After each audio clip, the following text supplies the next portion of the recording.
Black people slept when Bob McCullough was running for re-election in Ferguson, and the Democratic elites in New York showed their own allegiance to white supremacy when they elevated Dan Donovan from Staten Island DA to Congress.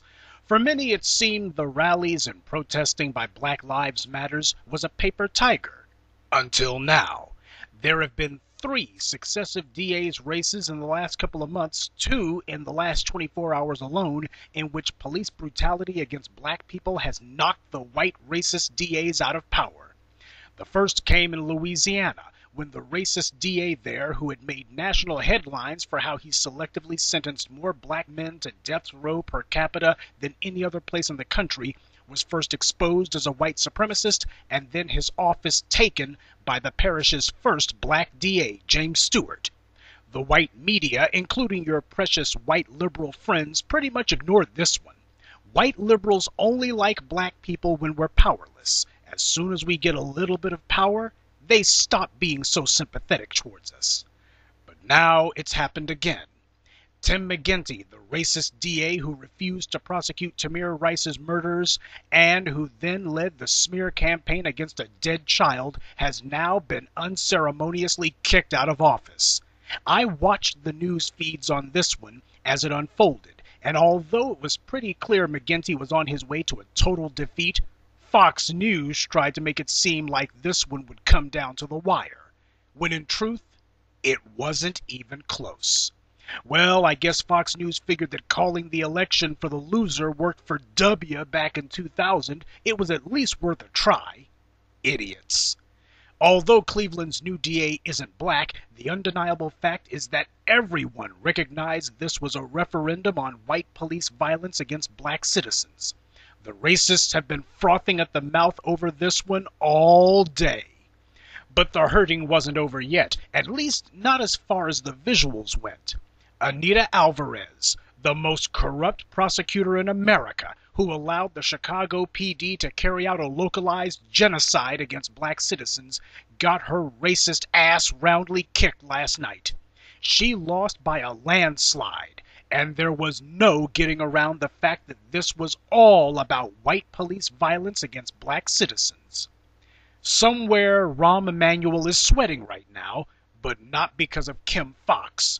I saw the state prosecutor-elect Kim Foxx's victory speech, and I'll tell you right now, this has all the makings of a disaster. I'll be the very first one to say it. This woman is a pitiful disgrace, and I wouldn't recommend expecting very much good from her. I'll never forget how Barack Obama at the 2004 Democratic Convention gave his insanely moronic speech about how there was no black America or white America. Black politicians are the only ones who you ever see talking like that, because they have to disavow and distance themselves from black people's situation. And you need to realize that when they do this, it's because they're auditioning for white support at the expense of black people's well-being. Rather than make it clear there was a new sheriff in town, Kim Foxx's speech came off more like an apology to the white citizens. She even thanked the police and, unbelievably, congratulated them for putting their lives on the line. I think we already disproved that one, didn't we?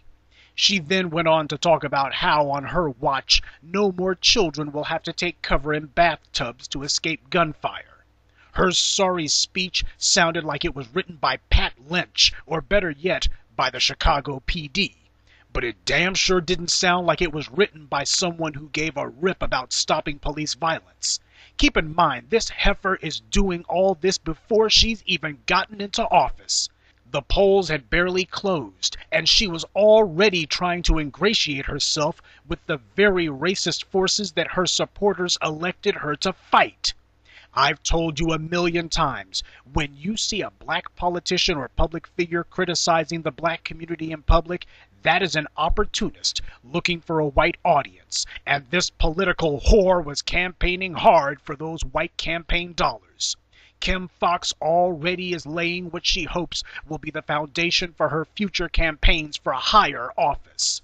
For those of you hoping that she'll be a new beginning, I hope she doesn't trample you on her way out the door to her Senate campaign or governor's campaign.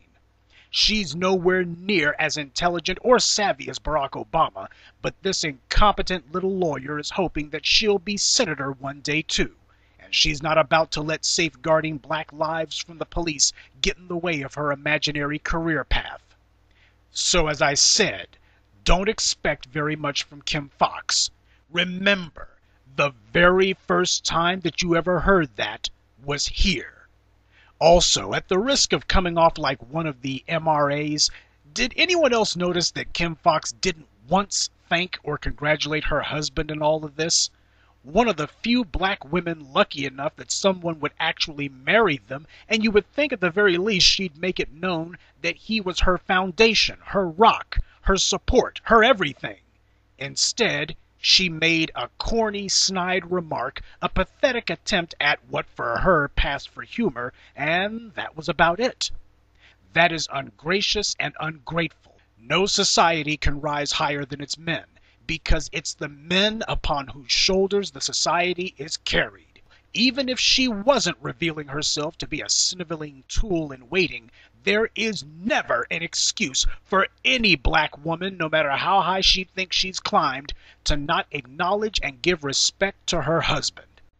Now compare the scratching and shuffling of the tool Foxx with Dorothy Brown, who easily won the Cook County Clerk of Court seat, despite the Democratic racist machine trying to indict her on trumped-up charges, throwing millions into the campaign of her opponent, and conveniently deciding to time their charging and prosecution of her so as to be a cloud over her campaign.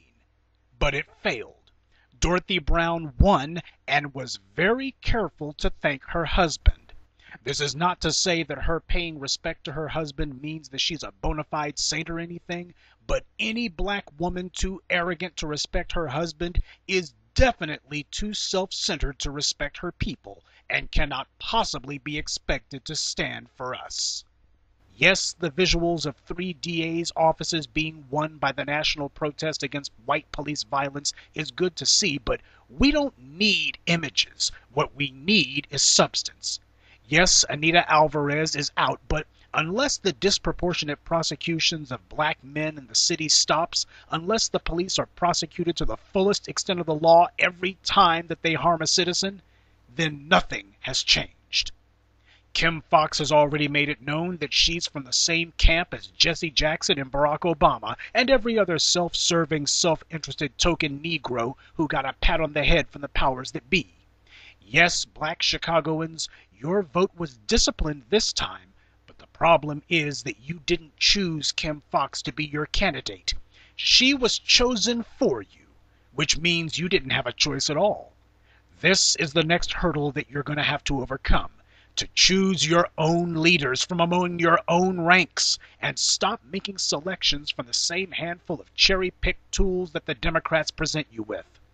Also, you require enough money and influence that you can kill an ambitious political prostitute's career dead if they refuse to obey you. Compared to that, ousting Anita Alvarez is a cakewalk.